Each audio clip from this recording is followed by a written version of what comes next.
Hey, Travis, just your overall impressions of the first group here and the start of training camp for the first time to see your guys on the ice here. It was good to be on the ice, first and foremost. I think I touched on this yesterday. Just feels normal again to be back on the ice. So much uncertainty in everyone's lives right now, and there has been for a while. Just to run a practice, and I know for our players to be in a practice felt good. And I thought the practice was really good. I thought the pace was high. The guys worked. It was a hard skate. But they pushed themselves hard. Hey, Travis, one of the staples on day one of camp is the infamous skate at the end of the session. What do you take from a guy like Jay Beagle, who once again looked like he was leading his group at his advanced age? I know a couple of years ago he kind of wowed us in Whistler. What does that mean to you to see a veteran like that, who obviously came to camp in pretty tremendous shape? Well, it's kind of been expected. Sorry, stumbled a little bit there, but it's with Beags. It was surprising the first time up in Whistler when we saw it. It's kind of expected out of him now. He's just always in great shape. He's a great example for young guys. Much like a lot of our players you watch, they really push themselves out there to get a good time. Almost every guy was pushing to try to get well under the time. And, it's part of being in shape. Coming into camp, you're going to have to do this skate. Guys take pride in it. And, every player probably wants to lead his group. They're not all capable of doing it. Some skate better, some are in better shape, obviously. And for us, it gives us a good read on where a guy is at conditioning wise, as far as where he finishes, and not just today, but how he's finished in the past, with a measuring stick that we can use. I'm looking forward a little bit here. A player like Quinn Hughes, second year in the league, he had the great season last year. What areas do you see? I mean, it's hard to ask questions, but what areas do you see he might have to work on this year or improve on this year from what he did last year? Oh, he had a pretty good year. I think there's little things in his game that we've talked to him about where he can be a little bit stronger, a little bit better. With all young players, I think a lot of it will just come from a natural progression of being in the league, understanding the league, understanding systems. Maybe even working on getting a shot through a screen. And I think he's going to get better every year for a while here, which is exciting. I touched on this as well yesterday, as our young guys coming back and being better hockey players, as good as Quinn was last year. It was his rookie season. Most players, there's not many players that come in and they don't steadily improve from year to year. So that's pretty exciting to know that he had such a good year last year. He's going to be a better, stronger player. As he matures, he'll obviously get stronger as well. He's going to improve in areas just from teaching and learning, and he's going to get better in areas just from getting older and stronger and being in the league as well. Thank you. Yep. Next up is Daniel Wagner. Hey, Travis. Hey, Daniel. Just want to talk about a player like Nate Schmidt. He's a big personality, a very boisterous player. You could hear him on the ice even in this early skate. What does a player like that bring to the room, and how does a big personality like that fit into the Canucks dressing room? He'll fit in fine. We're still getting to know him. He's getting to know us, but he's got a lot of positive energy. We like that in players. We want players that just love playing the game. It seems like you would put him in that category where there's not a bad day at the rink. And that's important because you're playing a lot of hockey. You've got to have positive energy. I think we have some guys that bring that, but also understand when it's time to dig down and be better than we were. And he's been in the league a while, but you can definitely feel his energy on the ice, and it's good to have guys like that. And also just asking about like the usual rhythms are kind of off. You don't have the slow build up from prospect camp to normal training camp to exhibition games. Is there a need to really push things a lot faster, to get going a lot faster than normal? Not really, because the guys that are starting the year usually aren't in those development camps anyway. So our guys have also been skating. They understand the importance of being ready. We talked about it today as a group. Every day, every drill is important. It's designed for something, and our focus has to be there right from the start of today, right till game one. We don't have time to waste. The one thing is every team is in the same boat, and it's a fine line between pushing too hard and giving them too much information, and still giving them enough rest so they can keep their focus too as well, physically and mentally. Thanks. Next up is Thomas Drennan. Travis, we know you don't just draw names out of a hat, but can we read a little bit more into the lines, pairs, combinations we see today than we usually could at a training camp, considering how you have no time to waste? Yeah, I think so. You can read into them. I know you will anyway.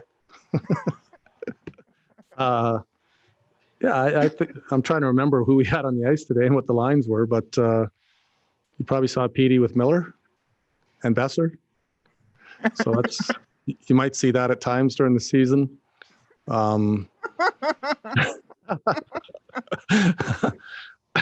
Yeah. Anyway, back to the question. Yeah, you can read into it. I think we're going to try a couple different combos. Probably see Bo and Pierce together, much like we talked about yesterday, and you might see a young right winger with them today. So we've got to make decisions. We're not just out there to skate and condition. We're out there to see how combinations look. We've got Gaudette today with Roussel and McEwen. I liked that combo last year. We'll get a look at it today. But we're going to have to make some decisions. I got Schmidt with Edler today. So, yeah, you can read into it.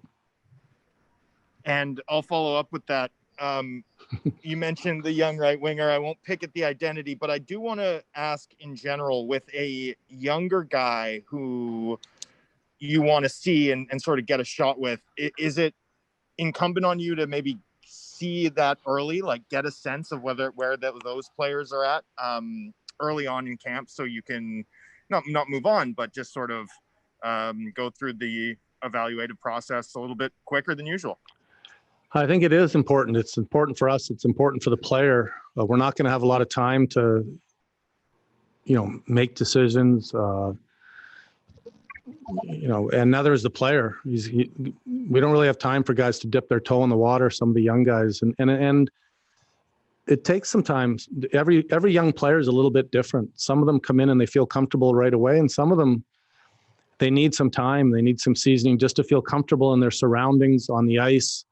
It sounds silly, but all of a sudden you're out there with Alex Edler or, Millsy, Pete, and you're taking passes from these guys, and it can affect your psyche a little bit. And you're hoping that you get a guy that's confident enough that when he hits the ice, he just plays hockey and it doesn't affect him. But I also understand that it can affect a player. And as much as you can talk to a player and tell him to just go play, these guys have dreamed about playing in the NHL, and all of a sudden they're on the ice with these guys. And some of them, it's their first training camp, first time on the ice in our building, first time on the ice with, this caliber of player, and it's going to affect them today. And we got to decide, is it going to affect them in the regular season? Because, we don't have exhibition games. So these guys are going to have to be ready to go right away. And some of them might need time, and some of them might fit in, and we can kind of tell that almost right away when a guy gets out there, whether it's today, tomorrow, or the next day. Are they nervous or are they comfortable? Wondering, today's the first time we get to see Holtby in Canucks colors. What were your first impressions of him today? I thought he looked good. Yeah, I tend not to watch the goaltenders too much in practice, to be honest. I'm watching the drill and making sure that our details are sharp in the drill. But yeah, I'm excited about Holtby. I'm not worried about him at all. He'll be ready to go. He's been on the ice a lot, and he's felt good today. I talked to him quickly after practice, and yeah. Obviously, he's working with Ian Clark and Michael DiPietro today. What kind of experience can he pass on to a guy like Mikey? Yeah, he can. It's a little different in practice, to be honest. They're at opposite ends. They don't have a lot of back and forth interaction. I think it's more when you're in the locker room afterwards talking a little bit, and if you're around a goalie as a partner for a while during a season, I think that's when you see those type of benefits. Thank you. Thanks. Next up is Farhan Lalji. Travis, a couple of young players I wanted to ask you about, and as it relates to your lines, I know that you had Jake on with a couple of guys that are likely to be bottom six forwards. I know many thought he might get an opportunity in the top six. What did he show you in fitness testing yesterday, and will we potentially see him in the next few days with one of your top six lines? And also, you had Rathbone with Ben. Are you going to give some of the other younger D some run with him to see kind of how they look playing next to him? For sure, we're gonna watch all our young D really close. I got Chatfield with Hughes today. Levy's with Myers, so we're gonna have to make some decisions. I got Hoglander with Horvat today. I didn't put Jake up with PD or Horvat because I have Besser and Hoglander there today. And as far as Jake goes, it'll be up to him to decide where he plays, whether it's first line, second, third, fourth. And for us, it's not about what's best for Jake. It's about what's best for the team and how that looks. He knows that as well. It's all about winning, and it's not just about one player where he plays. And with the final question for Travis, as we've got some players ready to come as well, I'll go to Ian McIntyre. Hey, Travis. With Jake, it's 4 years. He's been around, maybe 5, actually. So you have a pretty good book on him. Do you think for a top 6 role, and you mentioned Hoglander today, do you think you need to find somebody with a higher offensive ceiling than what Jake has shown to this point? No, I mean, I'm not worried about us trying to find a player. I'm worried about us finding a good fit. Again, I go back to what I just said. Like, I'm not worried about where Jake plays. I'm just worried about how our team looks, and I'm worried about the players here. I think if you asked any coach if they'd like to have 4 Millers on their left side, they'd probably say yes.